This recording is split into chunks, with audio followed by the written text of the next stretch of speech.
Добар ден. Уште еднаш во оваа шеста емисија, гласно, безомразно, ќе се спротивставиме на омразата. До сега разговаравме за говорот на омраза во политиката, религијата, кај ЛГБТ заедницата, на спортските терени. Во оваа емисија ќе разговараме за говорот на омраза во образованието. Образованието мора и може да биде клучно. Гости во оваа дебата денеска се господин Сафет Незири, државен советник во Министерството за образование и наука, доктор Тамара Ќупева, професорка во гимназијата Орце Николов и Небојша Мојсовски, Македонски центар за граѓанско образование и раководител на проект за меѓуетничка интеграција во образованието на УСАИД. Добар ден за сите. Добар ден. Дали образованието е само за да биде пренесено знаењето? Она што би требало да го подразбира образованието е учењето да биде во и надвор од училницата. Она што може би би дало посебна смисла на целата таа димензија е во самото образование да се отвораат дебатите и за најгорливите прашања, за прашањата што предизвикуваат високи страсти. Зошто тоа така не се случува? Затоа што ако сакате да дојдете до вистинската идеја, таа мора да се просее колку и да изгледа дека е поинаку кога се изговара, кога се разговара за неа. Повелете. Образованието е двигател на секој општество. Значи, основниот нуклеус каде што почнува еден развој, една промоција на индивидуалните вредности на секој ученик. Меѓутоа, не е од аспект на тоа што очекуваме ние од еден ученик да направи за училиштето, туку од аспект на тоа што училиштето треба да направи за ученикот. Ние сме во фаза каде што мора сериозно да размислиме како може да ги креираме училиштата да одговараат на потребите на училиштата, а не обратно. Не велам дека е така, меѓутоа е ова факт кој што се повеќе не засега сите кои што работиме во образовниот систем и кои што се грижиме за еднината Македонија. Бидејќи она што детето, ученикот го учи во тие 5-6 часа во училиште, одразува едно културно и општествено влијание на самата личност индивидуа и што таа индивидуа понатаму ќе направи во рамки на својата микросредина.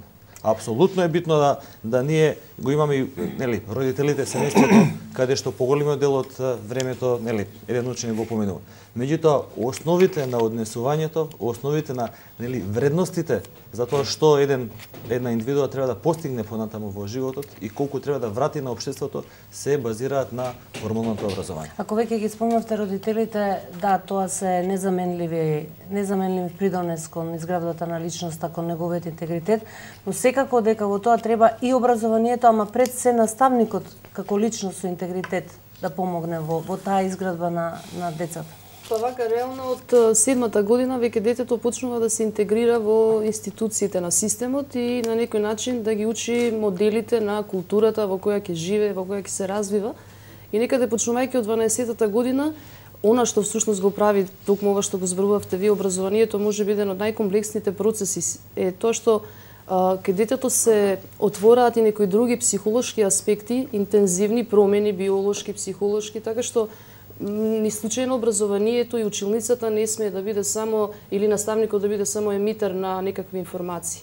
Напротив, она што всушност е клучно, училиштето да биде уште еден отворен систем кој што на детето ќе му помогне да излезе од рамките кои што можеби многу порано во семејството му се дадени како такви. Се зависи во таа смисла од наставникот и навистина кога бараме учител за своето дете, секогаш се обидуваме да има еден од најдобрите за да му помогне на детето полесно да се интегрира и да прифати моделите. Добре, значи кога зборуваме за образовни систем во Република Македонија, не само Македонија, туку во целина во светот, образовните системи се малце неслични, значи во различни земји, во различни континенти. Особено во Република Македонија, кога ни е конкретното прашање поставено, воспитно образовен процес не случајно се вика и така. Значи, воспитно образовен процес. Што значи дека првата категорија треба да биде воспитанието. Главните цели на наставникот, главните цели на раководителот на класот треба пред се да се види состојбата на својот клас, состојбата во другите класови, дали е на ниво она што треба да го има природно, по природен пат, таа едукација, тоа воспитание, таа општа семејна и школска култура кај самото дете.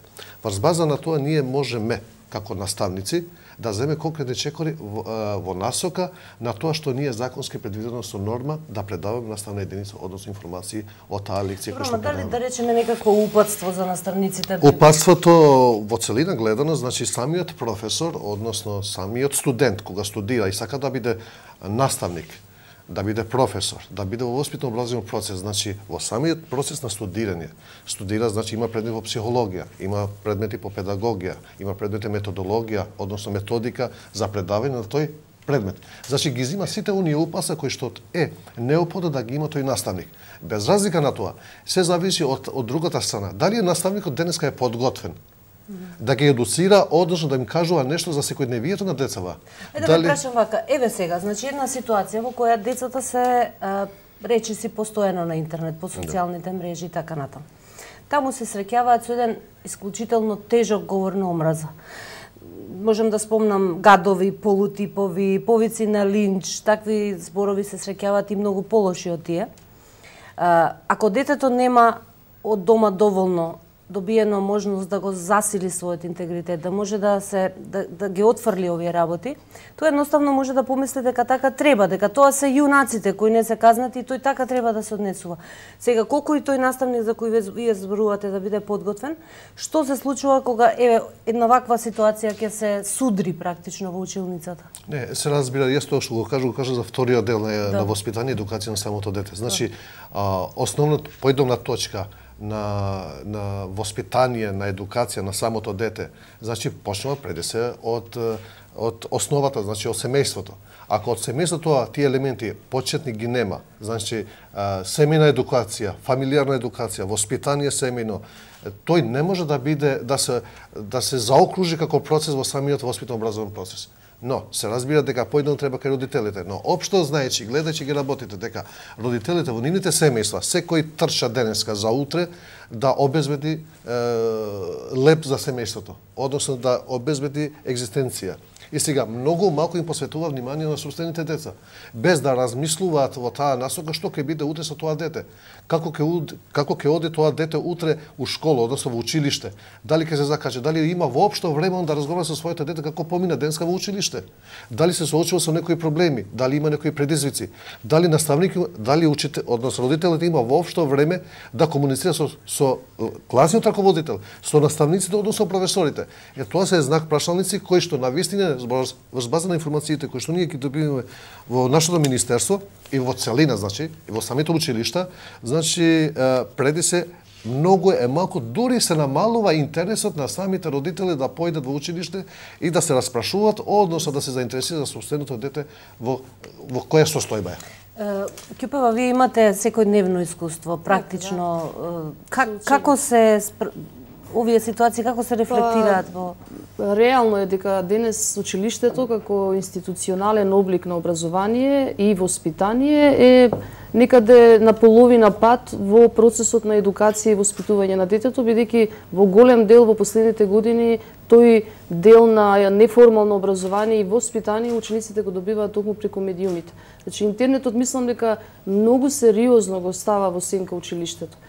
Многу е лесно да добиеш деца кои што доаѓаат од здрави социјални семејни средини, со нив се работи на вистина, речи си да нема такви конфликтни ситуации. Но голем дел, а тоа е реалност, во училиштата имаме деца кои се, значи, доаѓаат од еден лабилен, културен, социјален, семеен, психолошки контекст. Тука всушност е клучна работата на училиштето. Но наставникот не може да направи ништо сам, ако во рамки на училиштето не се на некој начин интегрирани и психолозите, односно педагозите, и она што недостасува во последните години во училиштето, тоа е присуството на социјален работник, кој што би го направил линкот меѓу родителите кои што нели едноставно немаат интерес да му помогнат на своето дете од причини што или имаат веројатно некои други семејни ситуации, и конечно и на наставникот кој реално е дека сака да му помогне на ученикот, бидејќи ние со учениците повеќе од времето, речи сме заедно, речи се секој ден. Само се надоврзам на Тамара што кажа. Знаете, еден од изворите, не велам дека единствен, меѓутоа еден од повеќето извори на говорот на омраза лежи во таа мистика, во претпоставка што другите прават. Ние направивме, значи 2012 година обемно истражување на ниво на сите основни и средни училишта во Македонија, каде што главниот навод за состојбата од аспект на меѓуетничката интеграција во образовниот систем, главниот навод е дека учениците немаат можност за директен контакт. Сакате да кажете дека предрасудите ги решаваат работите? Значи, кога немаме контакт со луѓето, ние ги нарекуваме другите, пошто нели нашиот егоцентризам е нагласен во секој случај, не се познаваме. И другите ние правиме претпоставка, донесуваме заклучок на база на претпоставка, што е најлошиот можен начин. Моментот кога ние успеваме да обезбедиме директен контакт помеѓу учениците, меѓутоа не само контакт, туку подготвителен период, работа на заеднички контекст со продукт кој што искача таа работа, имаме веднаш друга состојба. Имаме ученици кои што после неколку месеци на заедничко дружење веќе се едно, веќе се група. И се тоа е нешто кое што кога во отсуство на директен контакт, бидејќи да бидеме искрени, имаме поделени училишта, поделени смени, поделени катови, скоро се поделено. Не нудиме можност да учениците. Вие сте граѓански сектор, вие тоа го правите и веројатно сите ќе кажете дека треба граѓанскиот сектор да ја засили таа своја улога, да прави повеќе работилници, училници, дружење така натаму. Што треба да прави државата, што треба да прави образованието? Значи, граѓанскиот сектор што во моментов го представувам, односно проектот на УСАИД за меѓуетничка интеграција во образованието е во директно партнерство со Министерството за образование и наука и сите образовни институции кои што се бават со унапредување образовниот систем во Македонија. Така да ние иако го имплементираме проектот во рамките на невладината организација е од значење за цела држава. Концептот на проектот, дизајнот кога е планиран е во соработка и во директна координација со луѓето од министерство кои што и како го поддржуваат проектот и равноправно учествуваат во сите активности со нас. Така да станува збор за проект од национален интерес во секој случај. Добро, колку е тоа доволно? Дали можеме да се задржиме на тоа? Затоа што јас би сакала повеќе да зборуваме за превенција, ова што и вие го зборувате, уште повеќе превенција, затоа што ако проблемот е лоциран, ако не се познаваме доволно, ако тоа предизвикува тензии и така натаму, значи треба многу повеќе на тоа да се работи за да биде отклонет. Добро, јас ако можам да се наводам на ова, значи продолжувам таму кај што остана, значи не беше во тој дел, ние како Министерство за образование и наука, значи многу сериозно сме посветени на проектот за меѓуетничка интеграција во образовен систем на Република Македонија, со помош кој што ни помага нашите меѓународни пријатели, како што се УСАИД, институции, ОПСЕ и други релевантни фактори кои што ни помагат во оваа насока. Една голема благодарност се разбира и до сите оние училишта кои што се директни вклучени во овој систем, значи меѓуетничка интеграција во образовен систем. А од друга страна, вие што видите една работа, поинаку е кога од централно ниво се обидуваш нешто да направиш добро за образовен систем. Многу е битно. Што прават тие доле? Што прави локалната самоуправа? Почнувајќи значи како локална самоуправа. Ако вие знаете дека со законот од 2005 година за децентрализација, сите основни и средни училишта се основачи се локалната самоуправа, тоест градот Скопје за средните училишта, а за основните во градот Скопје се општините. А на ниво на другите општини значи основачи се општините. Колку тие придонесуваат во таа насока? Не може на пример Небојша или јас да бидеме секој ден кај нив. Ние им даваме упатства и им кажуваме дека која е добробитта, кои се позитивните ефекти од овој проект, како можеме понатаму ние да се интегрираме меѓу себе преди се во образовен систем.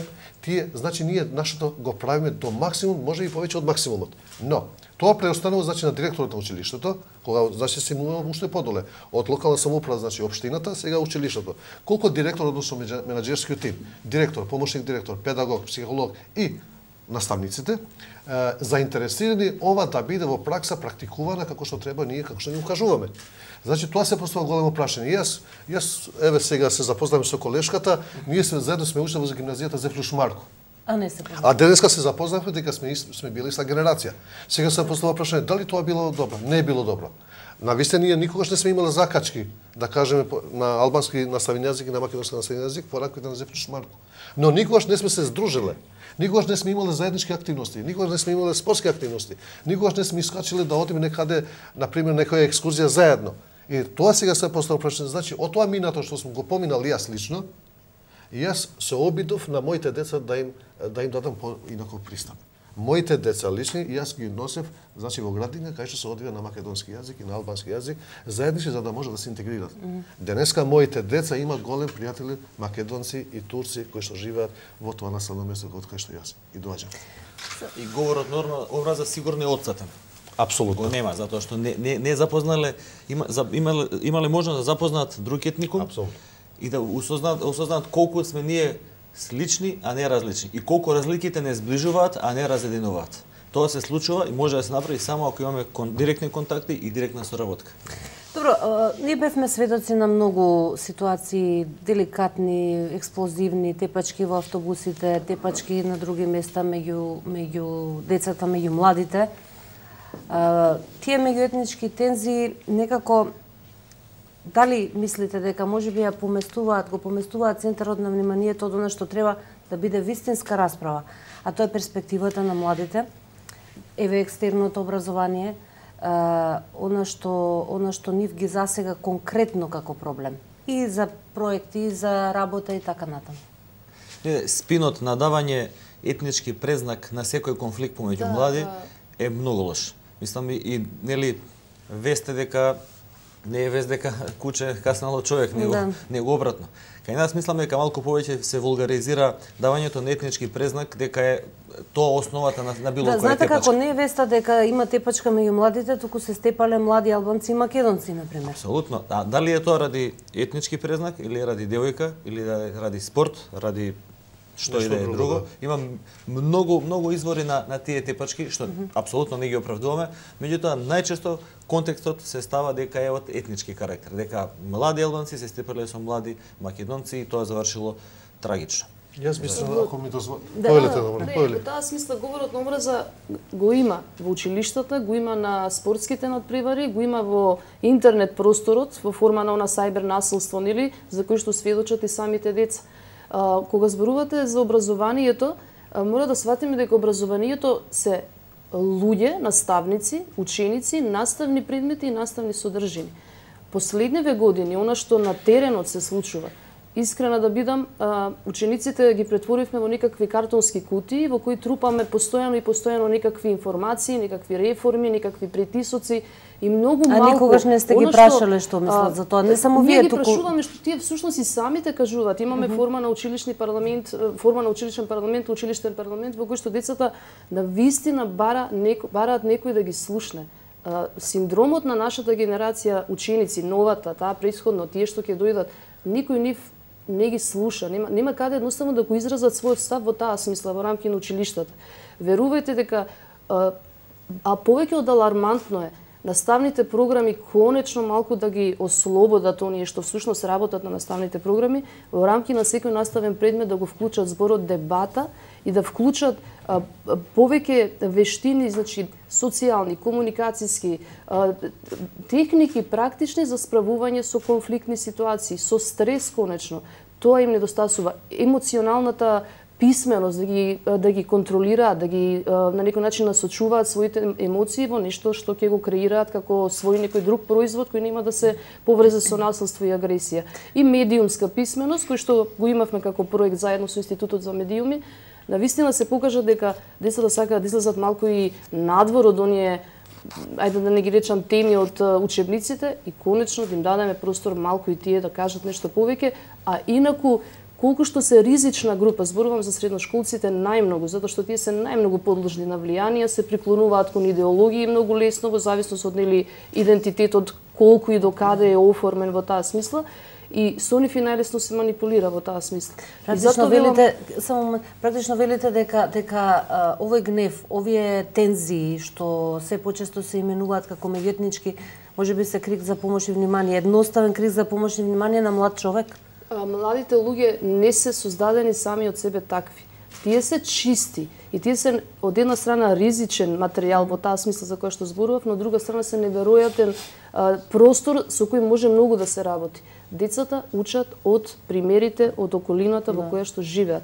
И кога ќе прашате кој всушност го создава говорот на омраза, никогаш тоа не се децата, тоа сме ние, возрастните дома, семејството, преку нашиот однос кон различностите, кон другите култури, кон не знам и така натаму, и тоа потоа продолжува нели со она што се случува надвор од училиштето и надвор од домот. Тоа е нивното место каде што се развиваат исто така. Не зили повелете. Јас се сложувам со сето тоа што го кажа и Тамара и Небојша. Во овој дел сакам да се надоврзам Реков, Тамара спомна нешто наставните програми во училиштата. Ние знаеме дека и порано сме имале многу поригорозни наставни програми уште на времето на пред 90-та година и после 90-та година. Целта, мислам, во самите наставни програми не се предуваат едукативните работи, што може би е жалост од другата страна.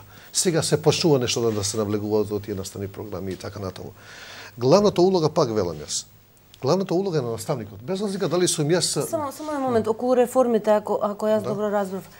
Поентата е во тоа дека тие се можеби пречести, дека премногу ги има, дека можеби учениците таман ќе се навикнат на некоја реформа, следува нова и веројатно во сето тоа не бидуваат прашани за нивно мислење или барем не се слушнати. Последиците врз нив. Тоа е идејата, дали има премногу чести промени реформи во образованието. Тоа точно е дека имаме можеби последните години зачестени реформи во образовниот систем во Република Македонија.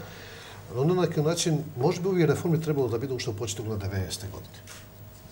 Можеби во почеток на 90-те години сега требаше да бидеме многу порелаксирани. Но, гледајќи ја состојбата во образовниот систем во Македонија, гледајќи ги состојбите на образовни системи во соседството, да не одиме пошироко. Македонија скоро последното место. Замисли од сите земји во соседството, зборно кои сме биле, можеби, во составот на Југославија, бивша Југославска република, но тука и другите држави што сме во соседство. И сега гледачи некои други работи, ние сме приморени на некој начин да направиме потемелни реформи за да се издигне квалитетот во образовниот систем во Република Македонија. Ние друго чаре немаме. Кога ги правиме некои анализи или меѓународни тестирања во нашиот образовен систем, особено природните науки и така натаму, ние сме скроз доле. Ние мораме да направиме чекор, болен можеби се реформите, не велам дека се добре дојдени и пријатни, но со тек на времето ќе се надминат и ќе се адаптират и наставниците, и учениците, па и родителите. Но тоа не би требало да биде предзнак за недостаток на воспитание и едукација во образовниот систем на Република Македонија. И тоа велам уште еднашка. Наставникот, секој наставник може да организира својот час од 45, односно 40 минути некаде, може 5 минути, не велам 10-15 минути да посвети внимание за овие проблеми. Пример да земеме конкретен вака. Професорот по историја, на пример сега земам, по историја албанец, можеби нема да ги предава сите наставни единици од македонската историја. Имаме примери професор кој што ми кажува од македонска етничка припадност кој што предава, значи на македонски наставен јазик, не ги предава лекциите од албанската историја. Значи тие сме факти, сигурни факти кои што стигнат до кај мене. Дали тоа е добро? Знаете што? Само да завршам. Значи, тоа не е во ред. Значи, уште во почеток, да не збориме за едукативниот процес.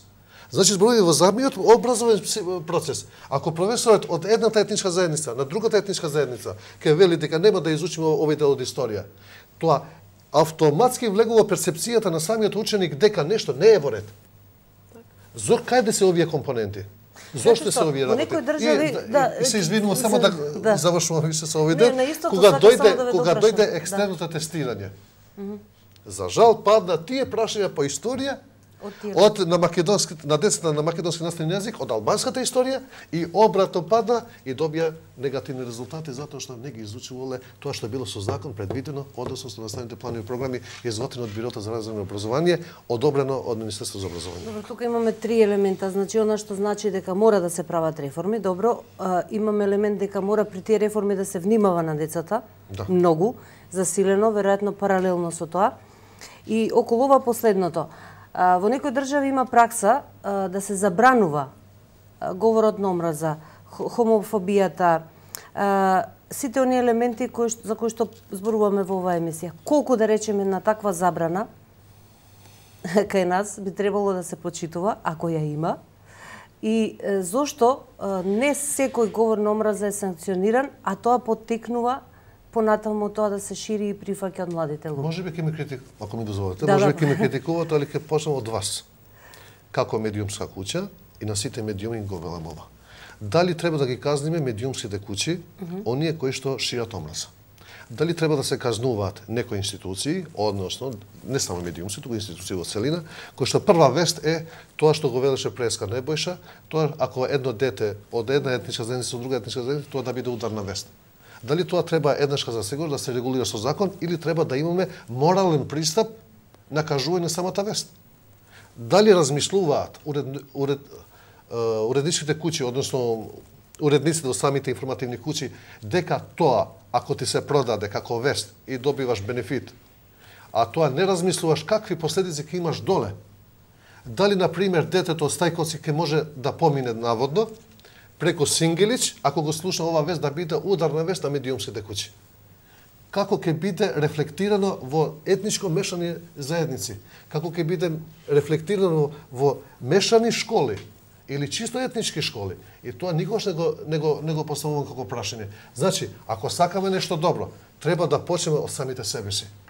И јас сум самокритичен и треба да бидем самокритични сите. Извините, може се предолго бев. Само сакам да надополнам ова, да го потврдам Сафе што го кажа и да дадам малку повеќе објаснување од аспект на позитивизмот медиумски, кој што би требало се повеќе да биде присутен во цела држава.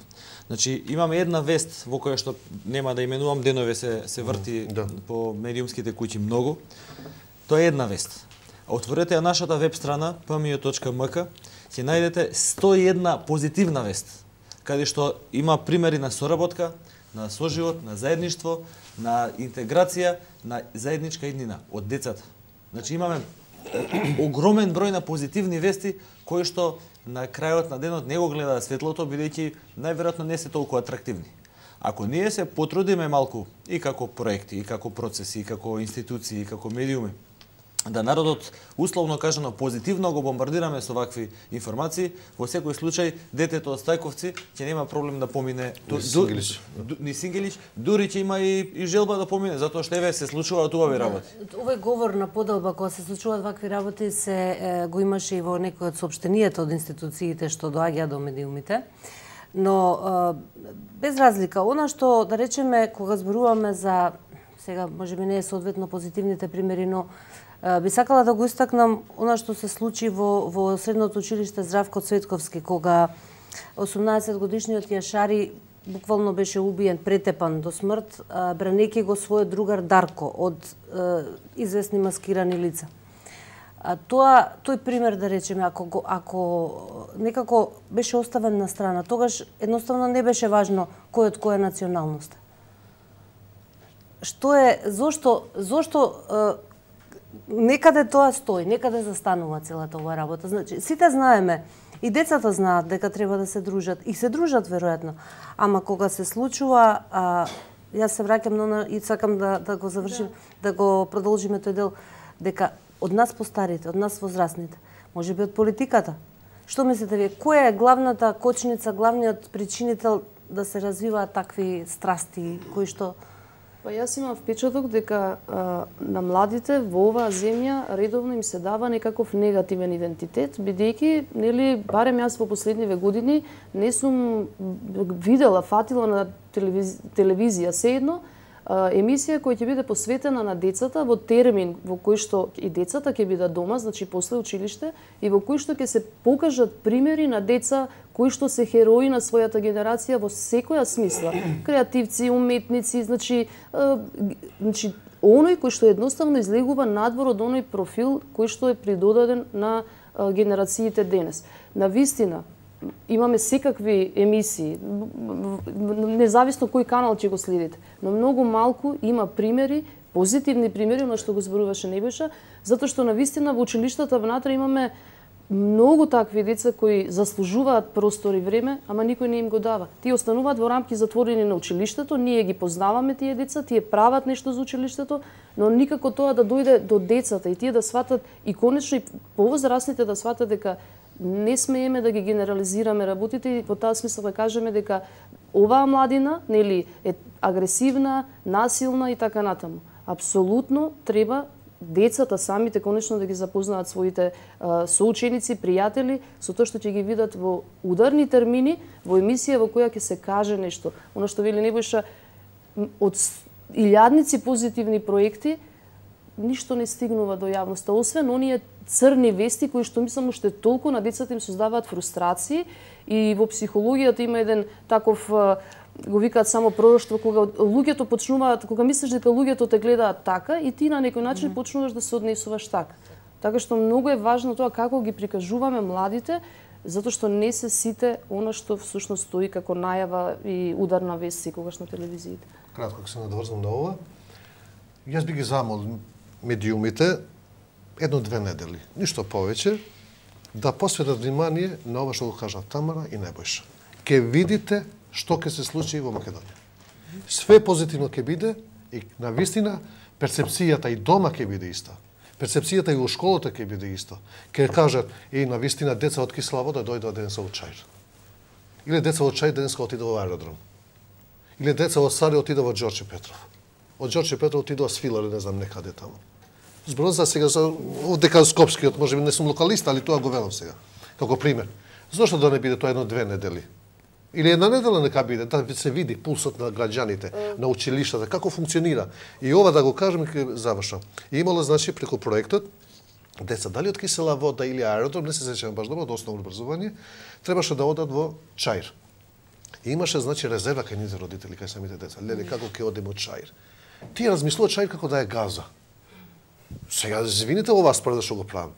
Али таква е перцепцијата кај македонскиот дел во делот, значи, кон аеродром и кисела вода. Тие не се криви децата. Ниту родителите не може да ги кривам од аеродром или кисела вода.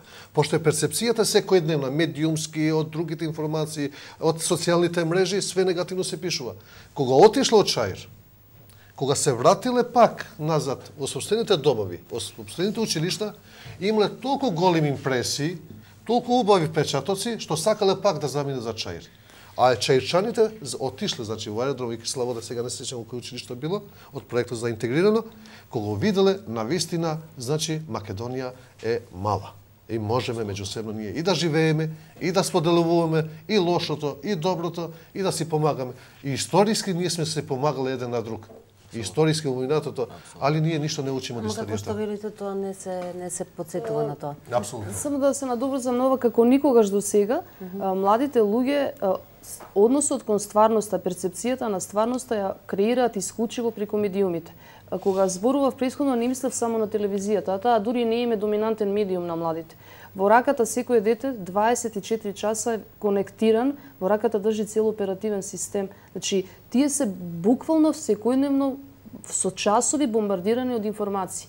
Интернетот, македонските портали, оние кои што ги пренесуваат вестите од теренот, тоа е она што директно доаѓа до нив. Едноставно неговата стварност е креирана од она што тој го чита и не може да размислува поинаку, освен дека на вистина е страшно да се, не знам, замине во Ѓорче, во Чаир или не знам каде. На вистина, само малку треба позитивизам или барем малку да им се креира на децата некоја слика која што ќе биде реална, не велам нереална, но сепак да биде од аспект на што е позитивен пример. Знаете, социјалните медиуми имаат двозначна улога. Едната е, нели, да се споделуваат информации, да видиме во тек што и така како позитивно може да се искористи. Меѓутоа, втората негативна улога е храброста на една млада индивидуа позади лаптоп, како и да е овие таблети или мобилен телефон, е многу голема. Затоа што нема контакт со другиот. Јас Сафет не го гледам, меѓутоа ќе му пишам на Facebook или што Ама и и да не е. е санкциониран.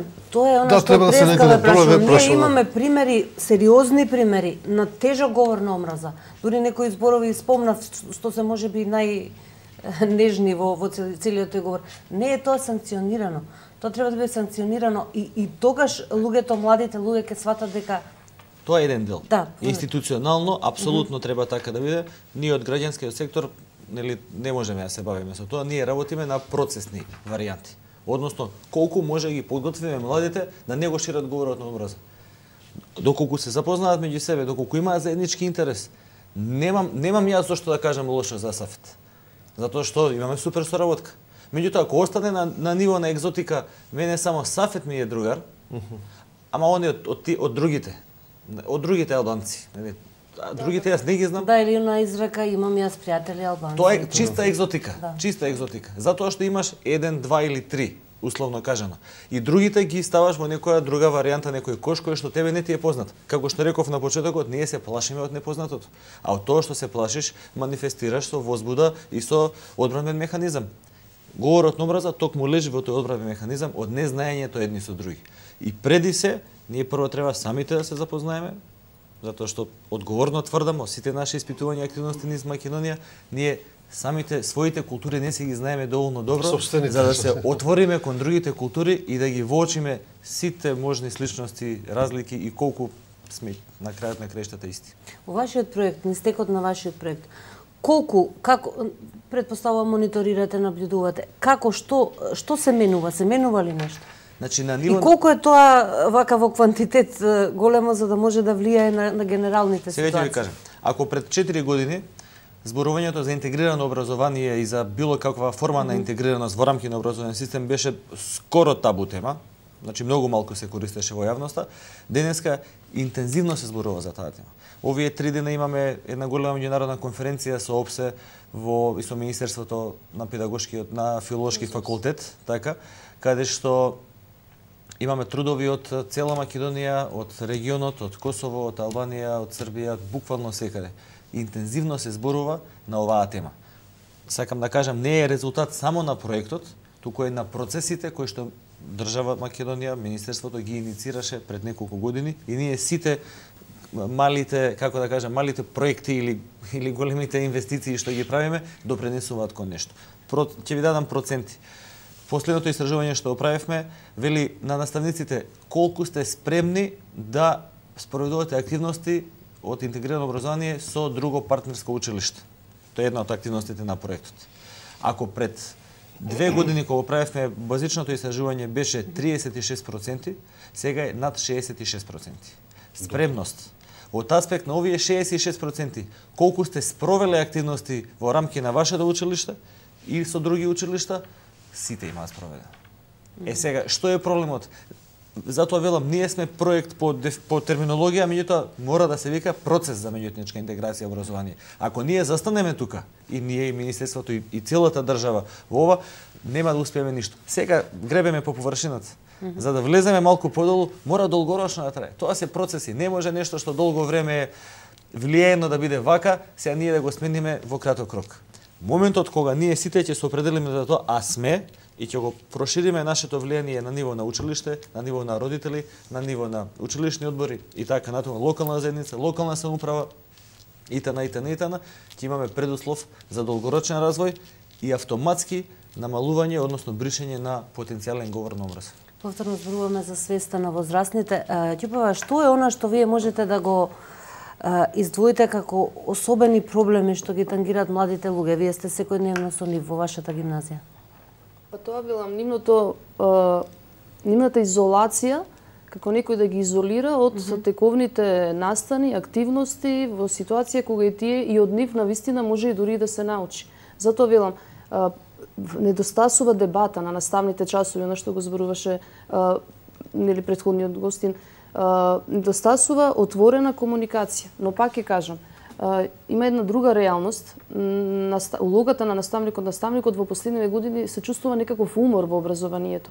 Од премногу реформи, некои ги прифаќаат, некои малку потешко ги прифаќаат. Премногу администрација на која што исто така и за која што исто така се троши многу време, обемни наставни содржини кои обврзно е дека треба да ги поминеш, да ги презентираш пред учениците и останува многу малку време за нив.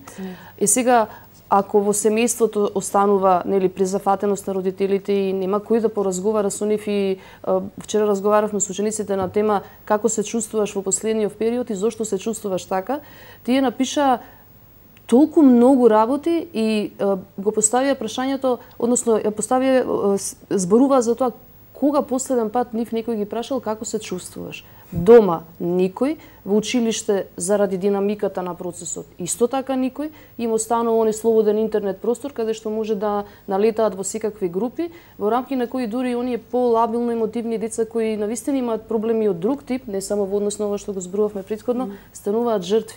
Емотивните последици се погубни. Многу е модерно во затворени групи на интернет постираат лик на ученик, фотографија, седно и одоздола на вистина тоа е говор на омраза во еден друг аспект, значи навреди, закани, уцени и така натаму, а за тоа никој не знае. Дури на крајот дознава и самиот ученик кога веќе е доцна и да интервенираат и родителите и психолошките служби. Значи мора да постои она што го зборувавме, законска регулатива која навреме ќе го санкционира секако вид на говор на омраза. Ве прашав тоа затоа што во едно истражување на реактор имаше огромна бројка на, особено на средношколци кои себе не се гледаат во државата, туку надвор од неа. И затоа и прашав што сметате дека има најголем проблем. Важи и за вас. Практични вештини за живот. Имаше она што го зборуваше претходно Небоша, на вистина во последниве години факт е дека се случуваат промени во оваа смисла. Значи, неколку значајни проекти кои им помогнаа и на децата да се запознаат со културата на другиот, да знаат и да научат што е говор на омраза, каква е тежината на изговорените зборови. На вистина, тоа се неколку училиште без насилство, медиумска писменост, проектот за меѓуетничка интеграција, сето тоа се, меѓутоа, велам, треба системски да влезат во таа смисла да се случуваат и практично на часовите. Да не биде тоа само нешто што се случува после часовите, после наставата, туку и на самите часови. Верувајте дека има придвижување во таа смисла. Ако во учебникот по математика за 4-то одделение текстуалните задачи се со имиња кои што упатуваат на различни етнички заедници, тоа значи дека детето го подготвуваме од мало да прифаќа дека живее во таква една средина, во такво едно општество кое мора да биде отворена кутија, а не затворена конзерва во која што ќе завриваме постојано. Во средното училиште тоа продолжува или треба да продолжи, велам, со образование за животни вештини. Исто така имавме еден проект кој што исклучително е добар и да видите колку децата тука, затоа што тоа не им создава притисок и фрустрација, туку напротив, има простор конечно и тој да проговори за себе, а потоа и за другиот се разбира, нели, како тој го перцепира и како го доживува. Потврдува татко на ќерка од 4-то одделение. Така, да, апсолутно, што е просто импресионира. Пример за пофалба, барем во таа смисла, затоа што го прифаќаат како реалност, а не како туѓост. Значи, скоро секоја задачите со имиња, Марко има 25 денари, Дрита има 16 денари. Така. Значи, првото прашање на мојата ќерка беше: тато, а какво име е Дрита? Кам тато, исто како нашето Светлана. Аха, супер. Така да, епа зошто се вика Дрита и така имаме диалог, што е многу позитивен за поздравување во секој случај. При крајот сме на емисијата, јас би ве замолила за едно вака сумарно ваше искажување, што мислите дека треба да следува? Дополнително на ова што го зборувавме, се разбира. Во прилог на тоа да образованието да биде вистинско место каде што децата покрај знаењето ќе ја добиваат и онаа животна филозофија како треба да се однесуваат. И со тој што е поинаков или друг, како рековме до сега, и со себе кога треба да се спротивстави на она што значи говор на омраза. Ако може. Да, Јас, значи, обврска на Министерството е тоа да го внесем во системско решение, да имаме еднаш до секогаш. Дали денеска сум јас или Небојша, без разлика, значи тоа треба да влезе во систем, во наставни програми и така натаму. Но тоа не е доволно. Јас би апелирал до сите наставници, до сите родители, да работат неуморно со децата. Децата се нештото највредно во нашето општество, во нашето семејство.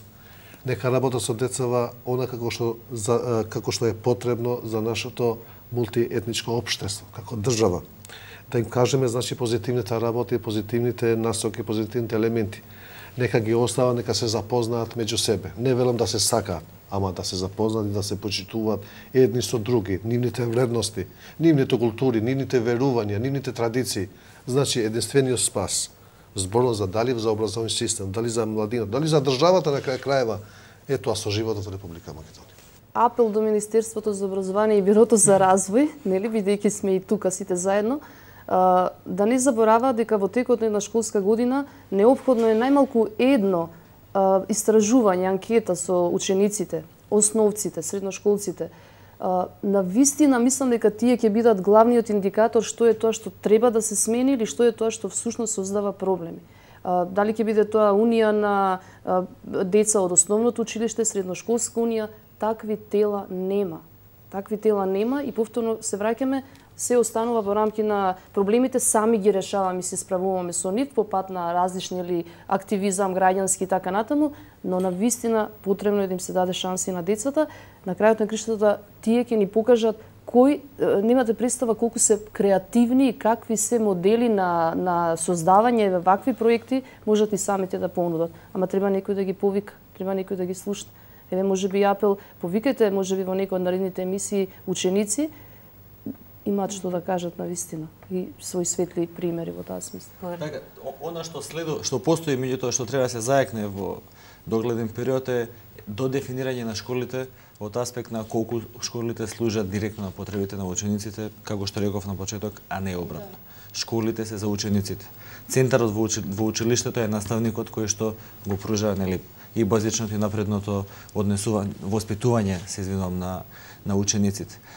Таа релација наставник-ученик, ученик-наставник и обратно во секое време, дефинитивно се повеќе мора да се јакне, а со сите овие активности што заедно ги водиме, кои што не смее да престанат во никој случај, се повеќе тежина ќе се даде на тоа. Затоа што Сафет убаво рече, децата се најсветото нешто.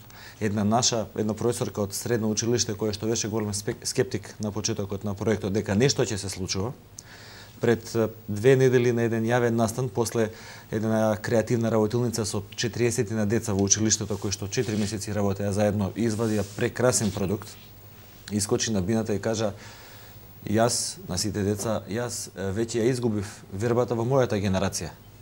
Меѓутоа вербата во вас се повеќе ми расте и верувам дека вие сте тие што утре ќе уносите во општество и мене на својот грб и ќе допринесете да бидете такви какви што не сме ние. Војцовски Ќупева Незири, јас ви благодарам за вашето учество во оваа 6-та безомразна дебата. Благодариме на поканата. Благодариме. Ви благодарам и вам што бевте со нас. Довидување.